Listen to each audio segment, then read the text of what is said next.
ہماری سوسائٹی نے نہ جانے کیوں بحث کے ساتھ ہار اور جیت کو جوڑ دیا ہے۔ حالانکہ بحث کا مطلب تو صرف یہ ہے کہ کسی بھی بات کی گہرائی تک پہنچنے کے لیے کچھ لوگوں کا مل بیٹھنا اور اپنے خیالات کا اظہار کرنا، اور یہ طریقہ کار یونانی فلاسفر سقراط کا تھا۔ اس کی درسگاہ میں سوال کیے جاتے، ان پر اعتراضات اٹھائے جاتے اور اس طریقے سے باتوں کی گہرائی تک پہنچا جاتا۔ جو شخص بحث کے دوران غصے میں آ جاتا، جھگڑا کرتا، تو سقراط اسے درسگاہ سے باہر نکال دیتا، کیونکہ سقراط کا ماننا تھا کہ برداشت سوسائٹی کی روح ہوتی ہے۔ برداشت کم ہو جائے تو بحث کم ہو جاتی ہے، بحث کم ہو جائے تو تحقیق ریسرچ کم ہو جاتی ہے، ریسرچ کم ہو جائے تو معاشرہ ترقی نہیں کر سکتا۔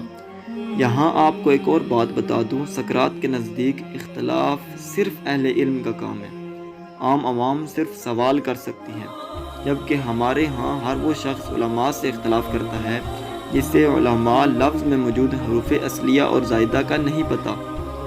اس ویڈیو میں آپ سے میری یہی گزارش ہے کہ ایک تو بحث کی اہمیت کو سمجھیں، ہار جیت کا کھیل ختم کریں اور اسے علم حاصل کرنے کا ذریعہ بنائیں، اور دوسری بات یہ کہ اختلاف صرف اہل علم کریں، عوام اپنے آپ کو صرف سوال کی حد تک محدود رکھیں۔ السلام علیکم۔